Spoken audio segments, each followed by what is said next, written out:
Welcome to the Unsexy Entrepreneurship Podcast. Everything you need to know for millennials looking to start, acquire, or grow a business. With CPA and entrepreneur Charles Harris and director of the Entrepreneurship Institute, Dr. Seth Jensen. This is the Unsexy Entrepreneurship Podcast. Everyone, welcome. This is the Unsexy Entrepreneurship Podcast. Today, we're really excited. We're having Brittain Bost on to talk to us a little bit. He is the co-owner of Willard Automotive. He is a Texas A&M grad with a degree in business. And then he spent 9 years with Accenture as a management consulting manager, helping clients with changes with their employee technology. We're so excited to have you, Brittain. This is going to be hopefully the first in a long line of interviews because me and Seth can talk forever on theory, but it's totally different when we actually talk in person with someone that's done it. So I guess my first question, we're going to keep it as a softball. You bought an automotive company. That's a little different than employee technology. How did that even happen? Yeah. I always laugh, like very prayerfully, I'll say it was a long journey. I don't think starting a few years ago when I started to dream about leaving the consulting world and finding something a little bit more local, I had heard about the idea of purchasing a company. Again, automotive was never on that list, I would say, until middle of last year, 2024. Always more context, always more background. It's going to be, I think, a funny thing in a few years to say it seems like an overnight success after 5 years of really hard work and a lot of growth. But it really is wild to see how everything has come together in a short amount of time, even with Willard and some of the expansions that we've already done and still looking for. Wanted to dive into something that I can consider my own. And honestly, the more I started looking at some of the smaller business models and areas of diving in, was just the opportunity. The right opportunity came up. It was the right bite size for my family. I've got a really supportive wife, and she knew that the partner I was going in with was going to be a really big safety net for myself and our family. So that's essentially how automotive became the thing, is moving into that. We were able to secure some lending, found the right company to acquire, really good reputation, and essentially just continuing the legacy, right? That was my biggest banner flag going to these companies and owners, talking with owners was, I just want to continue your legacy. I don't want to change everything day one. I just want to continue to make a good community impact and really just continue to put my fingerprints on what you've created and helping it grow. So that's been my big passion. Automotive just happened to be the thing. Yeah. So you didn't come in saying, I want to do automotive and change the world. It was more of the right deal at the right time for the right price point. 100%. I think that's if anyone's looking to purchase a business, they'll know that it is a big struggle to narrow your search down as much as possible. And I will say, once I was able to actually say it's going to be automotive and being able to write specific letters to certain sized companies that were going to be targets, that was not how I ended up finding Willard, but things clarified and got a lot easier once I solidified. But from a lot of people I've talked to that are looking for acquisition to begin their entrepreneurship journey, sometimes it's too big of a canvas. There's too many options, too many sizes. So anyway, I struggled with that for probably 2 years. And then again, finally decided to just pull the trigger in this after it was just one opportunity that really began to shape a little bit more of my desires in automotive. Curious, since automotive wasn't the world you were in previous to purchasing this company, what gave you the confidence to say, you know what, I think I can still be successful in this place, right? Even though there's going to be a lot of newness, a lot of, I guess, just a huge growth curve, learning curve in terms of those early stages. What helped you feel confident in making that transition? I think the background of consulting, it was very project oriented. I think a lot of people also, like I have a really strong mentorship group of guys that I reach out to pretty consistently. A lot of good, strong community. So I think it's not just a single facet, I would say. It said that gave me the final burst. I have so many insecurities. I'm having to still work through so many of those. But yeah, it was definitely a team effort to get me to the point of saying, okay, I'm going to cannonball into this. But I think the confidence still was, okay, if the previous owners were able to do this, and obviously automotive is unique because it's very technical. You've got to really understand fundamental elements of it to be successful, I think. And I've grown a lot in the last 6 months even. But I think just knowing any business is going to be learnable. I'm going to restart my career, but the juice is worth the squeeze, right? I knew that this is what I wanted. My soul was longing for something along these lines. And so I think it was just a multitude of things. And then the the jumping point to say, I'm going to figure this out now, right? I'm going to make this my problem, and I'll do whatever it takes to make it a success. I did have a little bit of a cheat code with a partner that had direct ownership in an automotive shop. So I'm really grateful for that. But even before him, it was a lot of the confidence going, okay, it's going to be some different industry. I'm going to have to learn it.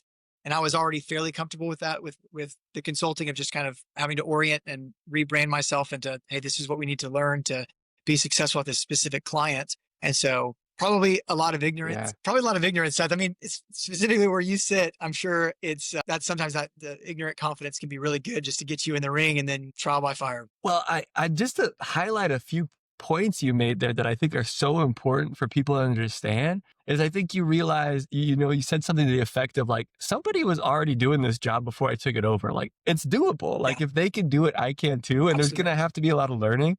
But like, I just think that is just a huge unlock for anybody because it feels scary. Oh, yeah. And we just got to remember that every business is being run by someone made of the same stuff you are. And if you're willing to do the work and approach it humbly, which you did, and you were so smart, you're like, you know what? If I don't understand something, I'm going to bring someone that does. They can, we can increase our value creation and complement each other.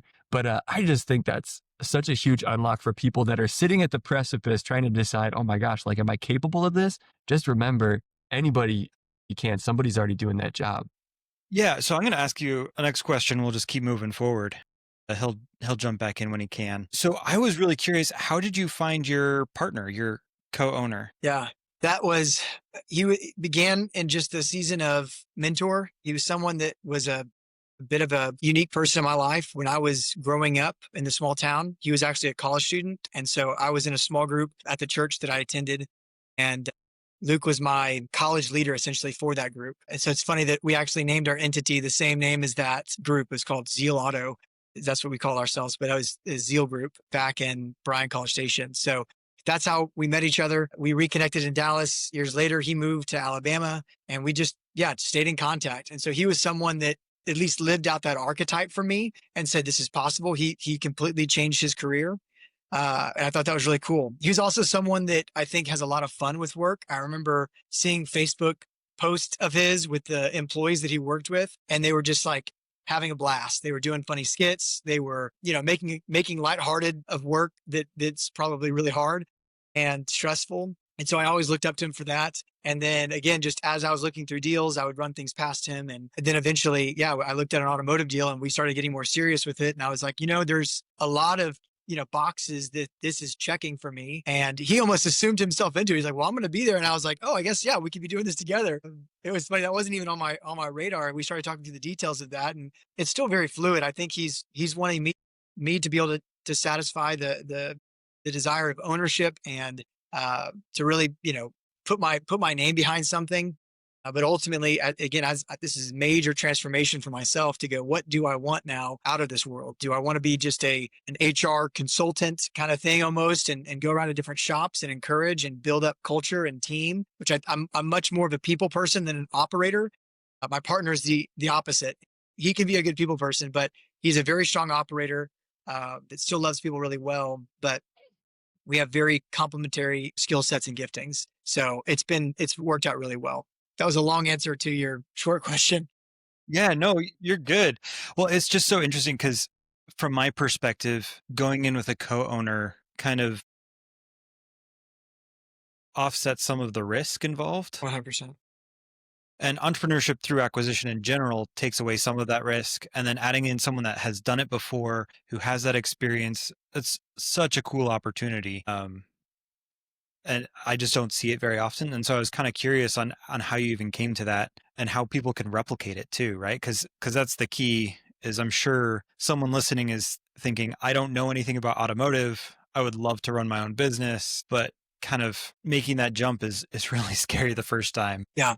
And I've had a lot of conversations with people and about exactly what you're talking about. Essentially, if you are interested, and again, it's like, I don't want to be the, you've not even done this for a full year yet, Brittain. So don't get ahead of yourself in terms of selling the dream. But I really have been impressed with the profitability that a shop can be, and have, and again, just some of the lower risk of, hey, this is not a huge bite. This is somewhat again, replicable. There's tons of models out there. There are tons of people that have walked ahead of us.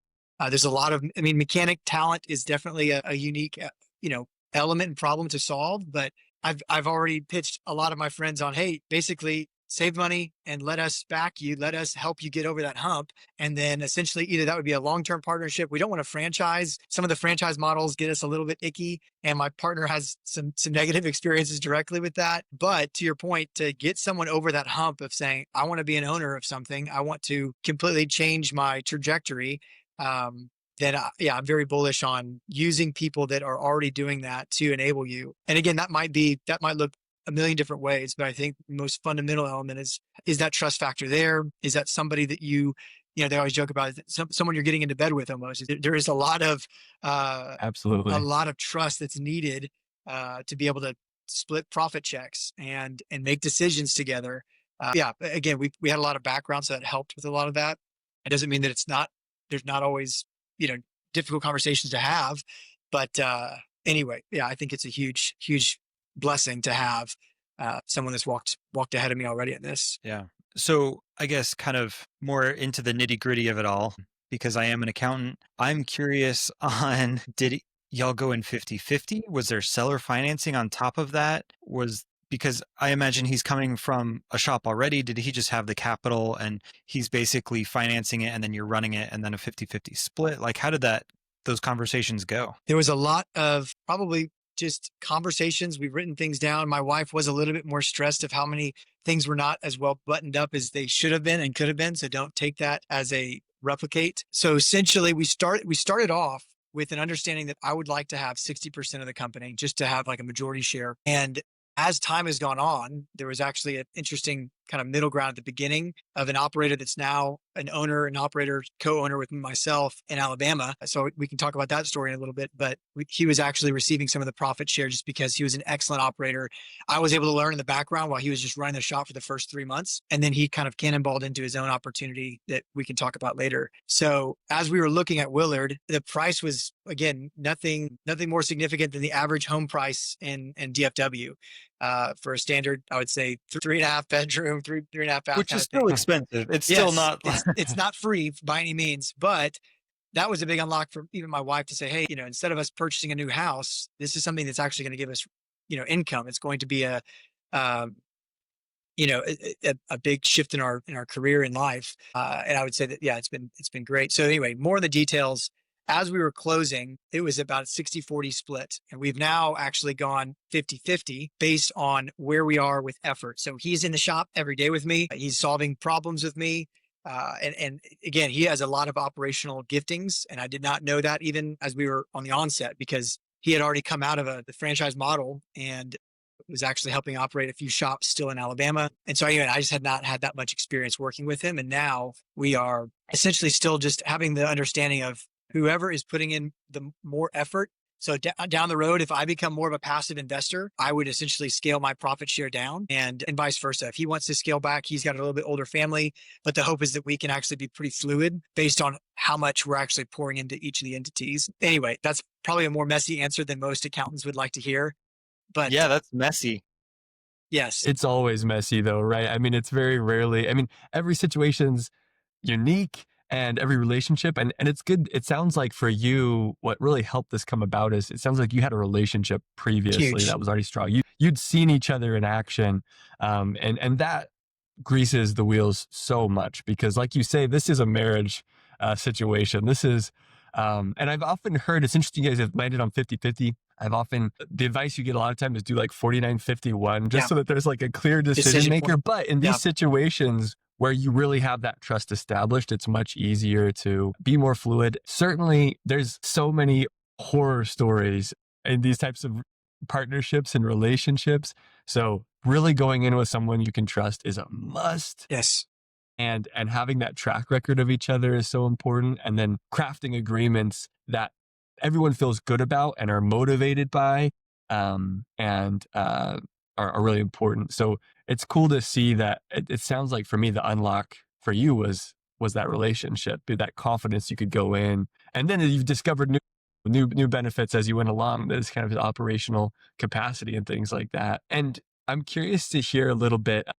if you could even back us up and like, again, Charlie's the accountant nitty gritty. My PhD was going through like emails of like entrepreneurs and looking at like every little interaction they were having. So we apologize to our listeners if we're over thorough with this, but I'd love to have you just tell us the story of like how this came about. Maybe just like walk us through this is where I was looking. This is how I found this company. These are the conversations I had with my partner. Just give us a little bit of that timeline from when you took the plunge, so to speak, and decided, all right, this is a direction we want to go into, to today. Yeah. So I looked at a deal. This was summer of 2024, last summer. I would say around July, we actually had an accepted offer in a shop. It was a muffler shop in West DFW. It was going to be about an hour drive for me each way, which was brutal. I'm kind of central DFW. And so just assessing that deal and looking at the details, again, we had some light agreements on, again,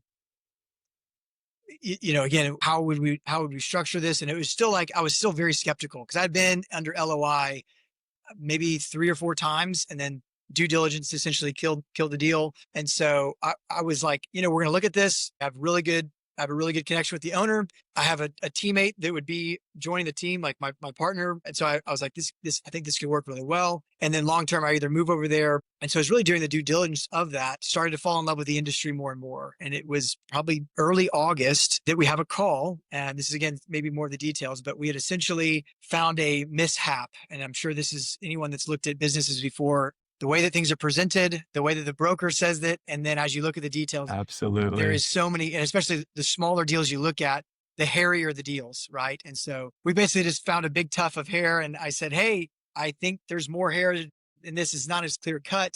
And I basically requested a change of structure. It was not trying to change the price. This is a very older gentleman that I could tell was not going to take a change of price very well. So I said, hey, what about changing of terms? Can we get a delay in how we pay out X dollar amount? Is about 20% of the value of the company for this. So pretty rough conversation. Did not like that I was per se in the business and skeptical of how the facts were being presented.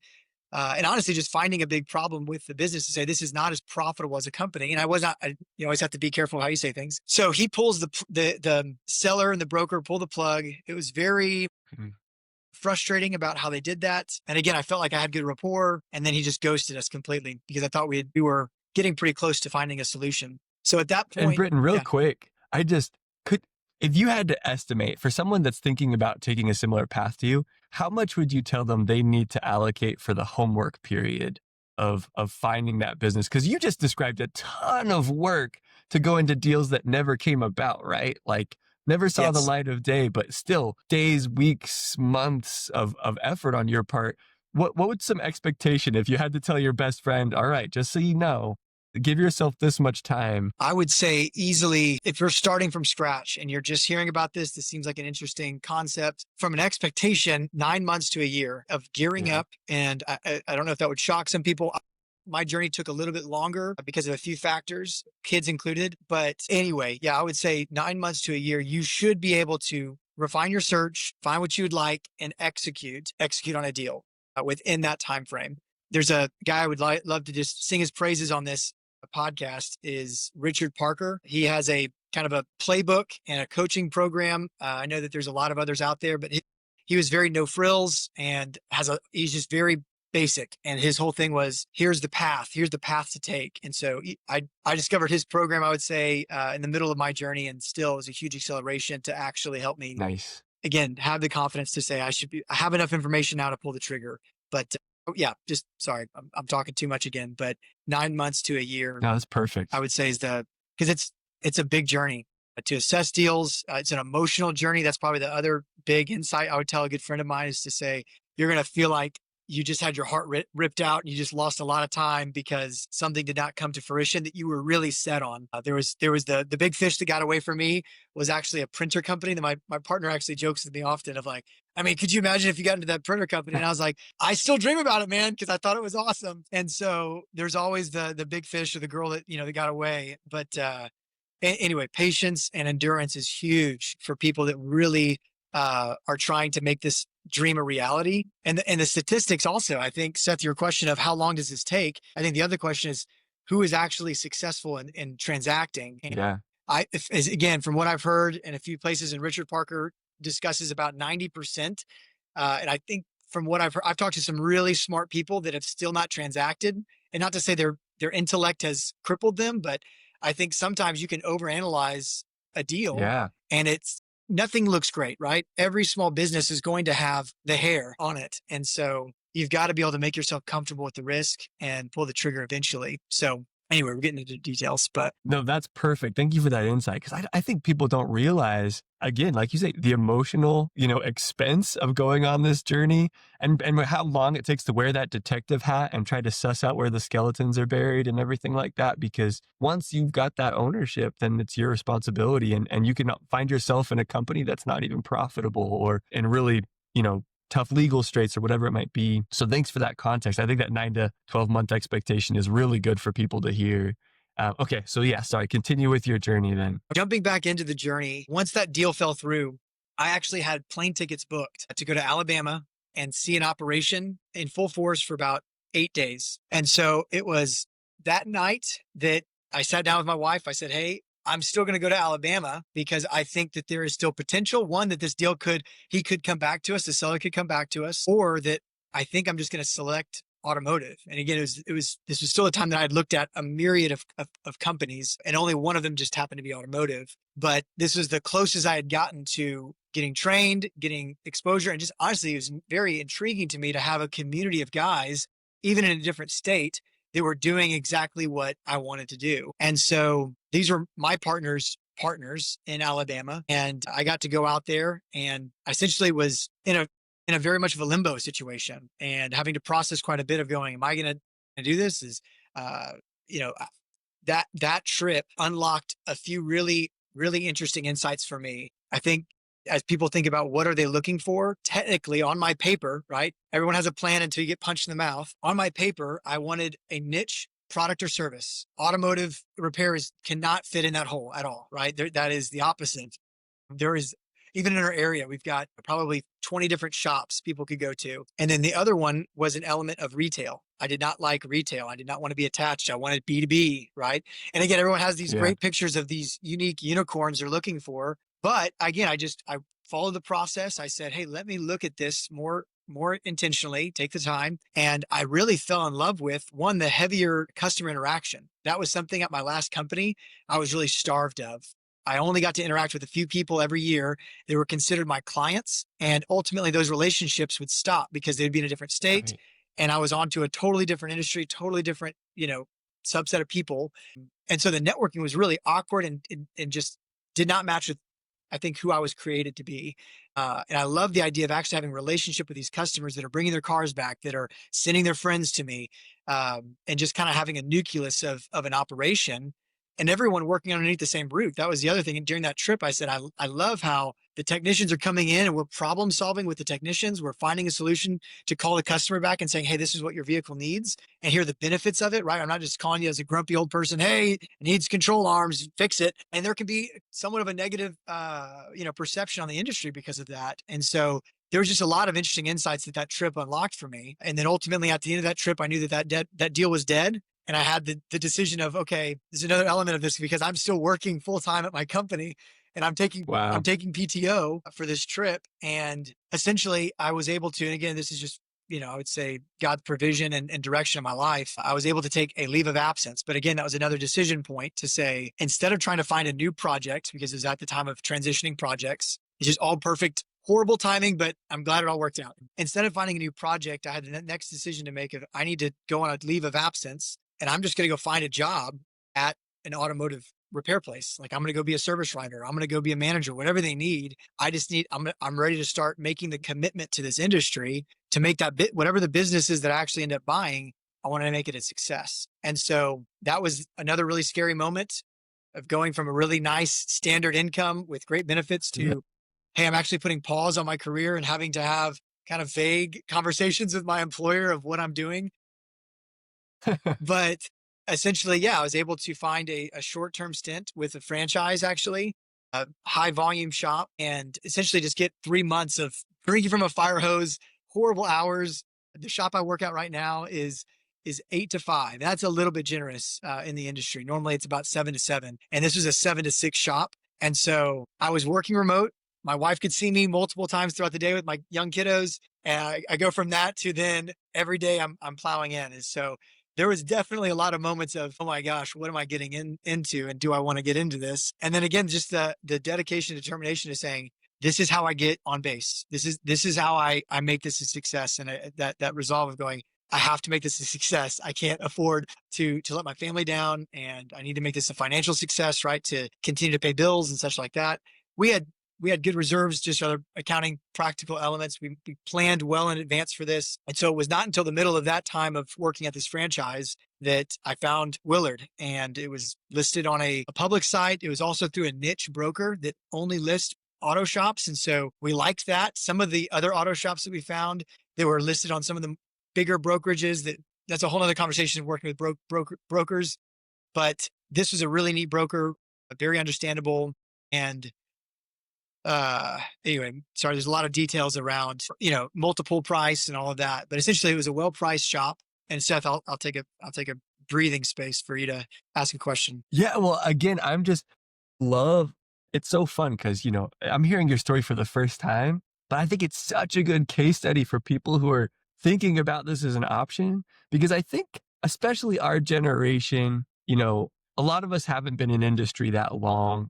We haven't cut our teeth doing too much, right? Because we're young. And there might be this conception of like, oh, if I get to buy this business, I get to go be the CEO of this company and I just get to swoop in and be the superhero. And when in reality, you've got to put in the work to become an expert in this particular industry, and to hear your journey and how much, again, just being, in the grease shop for 3 months, actually experiencing it, right? And traveling the country, learning from the best, seeing you put together your expertise, which was increasing your confidence, helped you know a good deal from a bad one, knew operationally what it was going to take to be successful in this space. That's so much work. But that's what it takes. Like, there's really no alternative. You're going to have to learn, the 1,001 things it takes to really be an expert in that space and to build a business that thrives. There's unfortunately no free lunch. There's you can own a business, but that doesn't mean you can run it profitably until you've done the work to establish that expertise. And so I love, again, these reality checks of be prepared for 9 to 12 months of just finding that deal and having it go through.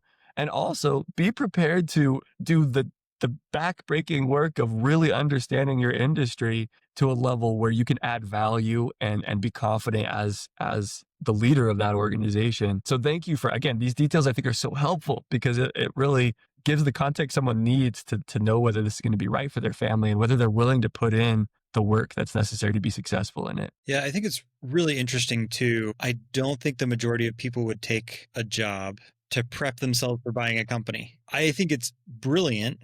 And what's interesting to me, especially about automotive industry, is it's a very blue collar job. Your employees and coworkers are very blue collar, which, coming from a consulting background, you would not garner very much respect or trust, especially right off the bat. And so I think it's really smart to have taken at least a little bit of a dive, learned about it.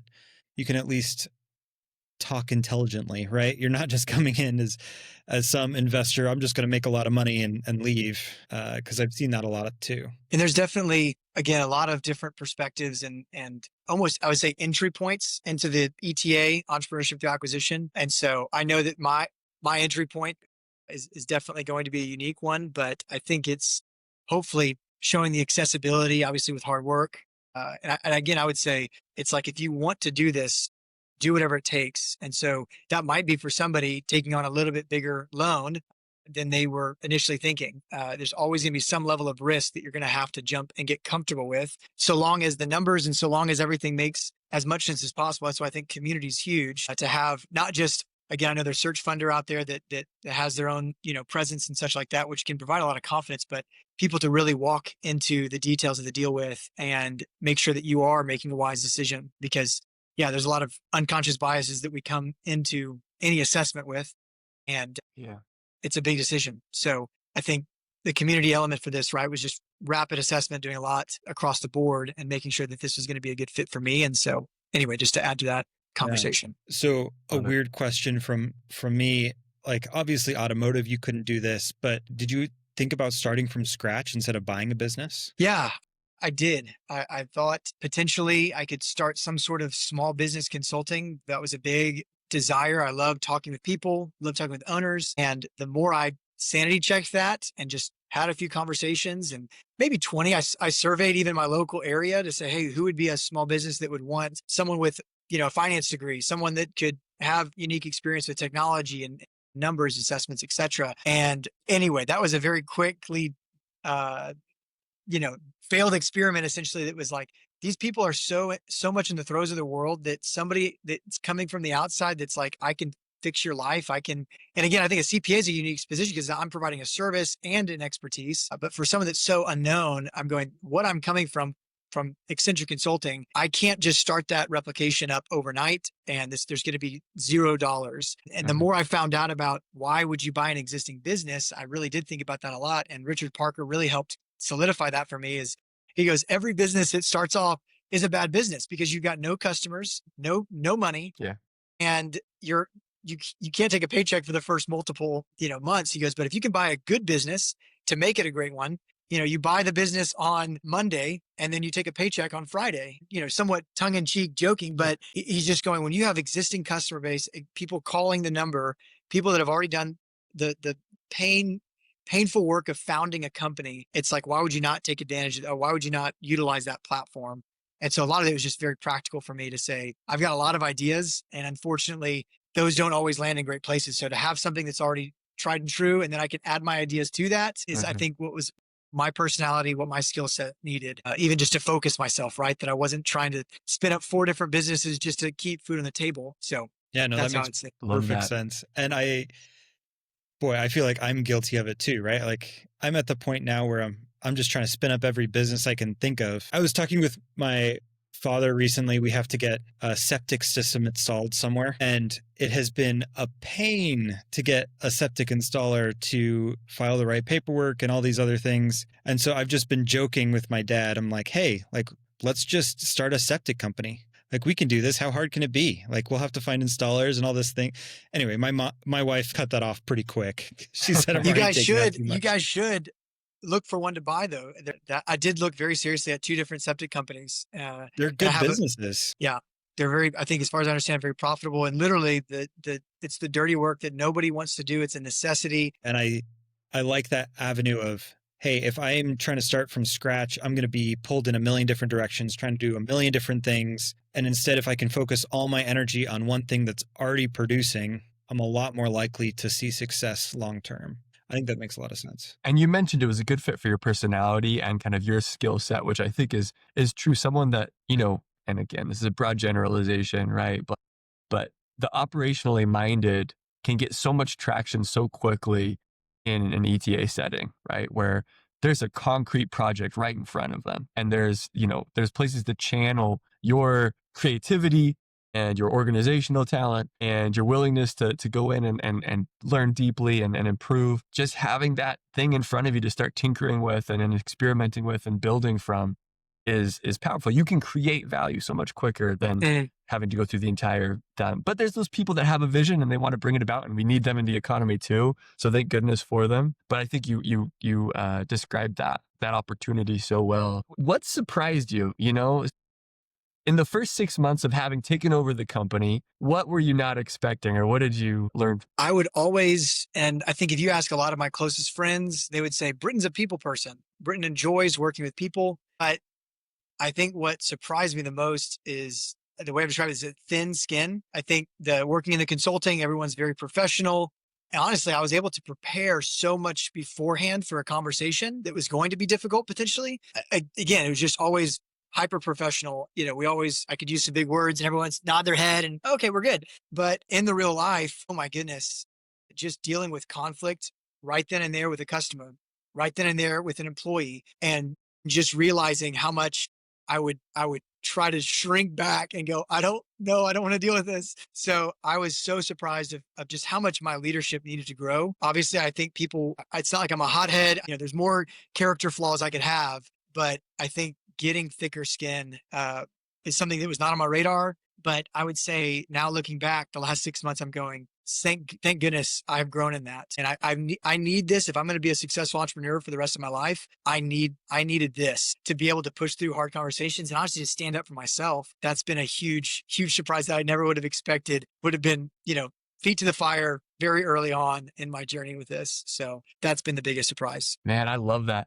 Okay, I'm going to get real nerdy with y'all here. I can apologize in advance. We should have like a sound bite that signals us about to get really nerdy. But there's this area of philosophy that I love called phenomenology, where it talks about our experience of being in the world. And it's those types of things that as you take over a business, you don't realize that like you're in a new environment, like you're accepting this different way of being in the world, and things that used to apply in your previous context or your previous job might not apply here. It might feel day to day so radically different than your day to day felt, right? And that's important because that's your life, right? Like that's what you wake up to every single day and what your family's going to be subjected to and all these different things. And so just thinking about, and again, I think that's just one other reason to dip your toe into this as much as possible. Be as well informed as you possibly can about this context before you take the plunge, because it might sound good on paper, but it's going to feel differently for good or for bad. You might find something that just feels so much better for your personality and your lifestyle and your skill set. But just be prepared to accept a new reality in some cases, especially because I think in ETA more than in 0 to 1, often you're exploring a new context. You might find something to buy in the industry you've worked with previously, like that. That does happen, but you're at the mercy of what deals are available to you at any given time, right? And so a lot of the time people do make a pretty significant industry shift when they do choose to buy. And that comes with this kind of experiential difference in their life, which is, I never thought about that before, but you're totally right. And opportunities to grow because of it. Dude, I can tell you just have such a great perspective on this. Like I really think I'm trying, I hope I become more like Brittain in this, because these are really tough challenges you're going through and really hard things you work through, but you bring such a positivity and kind of a faith-driven, grace to your situation. I think I'm just really impressed with that, because it can be like being dunked in cold water, right? You probably would have gotten day. More tears maybe 3 months ago, but it's a perfect time to host it now. No, and I mean, honestly, going back to I think favor of having somebody else with the fact that my wife has not had to take this is definitely a soundbite, your spouse or, whoever is your closest, to not bring home every night just all the stuff. And I have a good friend that actually also went through this. I could suggest their names later. He's a lot more of a cowboy, and he doesn't really have I'm probably his closest friend that he can call and just talk through all the struggles of business with, and to have an outlet has helped so much in the partner that I have. Yeah. So I don't just come home and just bring my wife down into the pits of the stress that I've been working through. So anyway, just a lot of things to your point of in the midst of the cold water in the face, there's been a lot of safety nets. There's been a lot of blessing around me that's allowed me to keep, I think, the positivity and lightheartedness in the midst of it all, to go, okay, hey, somebody else is telling me that this is normal. This is to be expected. And just to buckle down and enjoy the process. Right. So anyway, lots to that. Now that you've been in the driver's seat for a while, do you feel like you've been able to make the changes you thought you'd be able to before you took the driver's seat, right? You surely had some plan of, I'm going to be able to add this efficiency here, or I think I'm good at this. Are you happy with what value you've been able to create in the organization now that you've had a little bit of time under your belt? It's a good question. I think yes and no. I will say some of the early changes of just almost like the cultural experience of the shop, from taking in a customer, how we answer the phone, how we quote everything, and how we present. I think that's been fundamental from the get-go, that I'm really glad that I think as we're operating. The funny thing is, even thinking about starting my own company from scratch, it's like to get a new customer base, getting somebody that is not aware of you, someone that has never heard of you. How do you get that person to come and trust you? How do you win their business? And I mean, that is the $1 million question that everyone's after, right? Marketing and business development. And so that's something that I'm still not content with. I'm not happy with, of needing to continue to grow and really get some more traction in that area. And I would say maybe we've grown 10 to 15% of our customer base. So that's not nothing. Wow. Yeah, that's good But in a year. yeah, I guess you're right. Yeah, I'm content. And at least the numbers that we're seeing. Sometimes it gets a little bit murky of new customer versus someone that heard about us through the grapevine of even just the past legacy, right? That we still get people coming in saying, oh yeah, my friends, family members used Willard all the time. And so we just naturally have this trust for you guys. And it's like, well, that's great because we're here to take you on and make sure we take care of you and just continue that good experience. But it's definitely been interesting to see. Yes, there's been changes from day one I think we've done really well with, but there's definitely some things that we're still trying to push through and say it just, some of these things take so much longer than I initially had thought. I thought, oh, you turn on marketing, you build a website, you do pay-per-click, all of these things translate to a business the next week or the next month. And it's like, no, these things take time to generate those leads. Yeah. Patience is something I struggle with 100% of the time because I always want the end where I know it's going to be in 5 years currently. Right. And it's always hard. So kind of on that, I've really been intrigued with your Facebook videos and posts. Have you seen any traction from that yet? That's another really good question. So that a lot of it, it's fun because it's rekindling. I was a camp counselor. I did not have any formal internship my years in business school, which is rare. And honestly, I would not necessarily suggest that as like a thing to do. But I loved working in a camp atmosphere. It was a small summer camp in the blazing heat of East Texas. Shout out to Sky Ranch out there.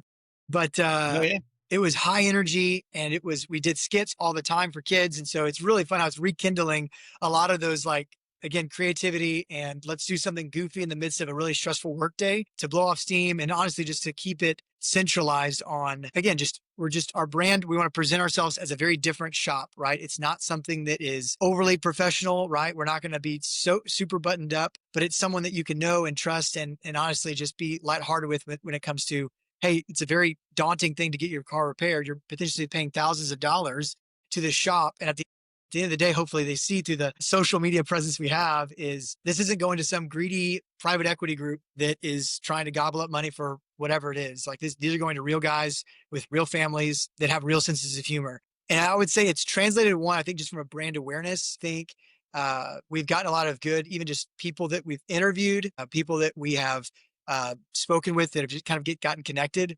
I think it's resonated with some of those people. I can't say that there's a number that's fully attached to that, but my partner, Luke, he is so bought in on just making fun videos, enjoying the workplace. And even just for myself, that's really the reason why I do it. It creates such a lightheartedness. My friends that I see at church that they don't need car repairs, but they're like referencing the videos of how ridiculous we are at times. Yeah. And that's fun. Like that's what I would hope to have, I think. So anyway, there's no master strategy behind that other than that's how we get through stressful days. And we just want to enjoy the workplace and make it a fun place to work, right? That it's not just this, because it can be a very daunting task, right? It can be very stressful. We have customers calling, asking us about all these details and just, it can be very daunting, a job at time. And sometimes even again, when you have a confrontation where a customer's not being reasonable and they've been consistently difficult, like what do you do in that situation? I don't just run to make a funny video, by the way. I do deal with that situation as much head on as I can, but it's like in the midst of that could take my whole day away. But something that my partner Luke has really pushed is like, they're not going to steal our joy. They're not going to ruin the day for us. Like we're going to be in control in the midst of the roller coaster that this industry can be. So anyway, just a tidbit on why we make the videos. Yeah. And I'll throw out some buzzwords that I've heard floated around LinkedIn that I think fit really well. And why it connected with me is authenticity. It just feels real, right? It's not super ultra produced. It's not anything crazy, right? But I feel like I know, just watching a few of the videos, I feel like I know your techs, which makes me a lot more willing to go in to a shop like yours because I already trust them, even though they have no idea who I am. And I think especially, and this is maybe more of my own tangent down the road, but especially in the world that we're moving more and more towards AI and technology solutions, that authentic connection is even more valuable. And I know you're kind of in an industry where we're a ways away from AI taking over any automotive jobs, but I just think it's really, really important to have that connection with people that you work with. Yeah. And it's, again, especially cool since it's all the more authentic because you've done the work to earn your place in that organization, right? You know your industry, you know your techs deeply, right? And so that's not just a marketing gimmick. That's you're able to actually be there with them, which is awesome. Also, I went to Sky Ranch as a No young way. man, so That's awesome. double shout out to Sky That's super. Ranch for the DFW. Well, we're Yes. running out of time here, but I'd love to hear just what advice, when all is said and done, for somebody that might be in a similar situation to yours, what advice do you give? Again, it's going to be different for every person, but I think endurance is one of the biggest pieces of advice, to know that there's going to be problems and bumps on the road that you did not anticipate, physically, spiritually, emotionally. And I would say that it's so worth it. I would say to do it, right? That is my ultimate encouragement to somebody that's contemplating. I think this could be interesting. And if someone's willing to even fathom taking a risk and jumping out on their own, I'm going, if you have enough of that in you, I think you should absolutely just go and test the waters. It doesn't need to be with a, $3-4 million company, but go and take the shot and give it a full year, right? Give yourself time. That's what I've told myself. I said, at the end of this year, I'm going to take another reprieve and time to process, and really just continue to make sure that I'm doubling down on where I need to. So I think endurance is such a critical element. Grit, right? Knowing that you're going to have to jump into a different industry, but it's so worth it. I think the adventure is so worth it. The relationships and just the personal growth are unbelievably better than I ever could have imagined. Even going high-end consulting, PowerPoint slides, going into a completely different industry, and it is blue collar as automotive mechanic can be, and going, this is awesome. I still think this is awesome. And I would tell someone to get into somebody. And again, there's still wisdom. There's still making sure that you're not buying something that has razor thin margins and you're not going to be able to make any mistakes, right? There's still wisdom and assessment that needs to happen, but absolutely it's worth taking the jump. I thank you so much for that. And what I love about doing this podcast is, too often the heroes of our economy are, the founders of LinkedIn and Google and all of these things. Like, when you're listening to your average business podcast, people are talking about, men and women who have built billion-dollar companies and are doing X, Y, and Z. But what I love about your story, Brittain, is like, you are a total hero in this space, man. Like, you have built value in your community, you're employing people, and you've gone on this hero's journey that I think is available to so many people, but they don't think about it. They don't consider this option. And this is just a tranche of entrepreneurship that is the bedrock of our communities and our economy. And we just need people to be like Brittain and to come and be willing to put their shoulder to the wheel, so to speak, and make this type of stuff happen. I'm so grateful for what you're doing and your openness about the journey, so that people can see if that's a good fit for them. Because if all we ever hear about is Google, that's such just a myopic view. There's so many amazing opportunities outside of that. You're very encouraging. So thank you for jazzing me up for the rest of the day. But I think hopefully the hero's journey of just a normal guy, that I could go on and on about how many normal experiences I had that were not exceptional, and the decisions I made that were not exceptional. But again, just hopefully that's an encouragement, is that there's nothing special behind, Brittain Bost, but it is hopefully a very achievable, again, with right steps, right community, right things in place. Definitely. So, Brittain, if someone wants to connect with you, how can they do so? Yeah, I need to update my LinkedIn, because right now I think that it's still outdated, but LinkedIn would be easy. I can put my email in. My personal email is just brittain.bost at the old Gmail. So still using that Gmail for my personal. And so, yeah, if someone wants to reach out, would love to give my number and basically find time to talk. And I love giving people encouragement. It's free consulting, right? That's what I love to do. And it'd be too hard to put a dollar amount on that.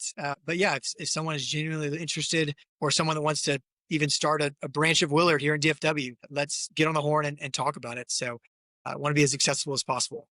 Thank you so much for coming on, Brittain. We really appreciate everyone that listened, and we'll talk to you next week. Okay. Thank you so much, Charlie. Thank you, Seth. Very nice meeting you. Great to meet you too. Thanks for listening to the Unsexy Entrepreneurship Podcast. Seth and I want to continually improve and make sure that we're covering the topics that you as an entrepreneur really want help with. But we need your help with that, and here's how. So first, please like and subscribe to the show wherever you're getting your podcast. We want this to get into as many hands of entrepreneurs as possible. It could really help make their business a success. Secondly, leave us a review on your podcast app. We read each and every single one of those comments, and it really helps us in our planning to make this tailored for you as an entrepreneur. And lastly, send us your questions directly. Just click the link in the episode description and you'll be able to contact us directly, as well as get notified of upcoming shows and value-added content. So we look forward to hearing from you, and we'll be back next week. Thank you.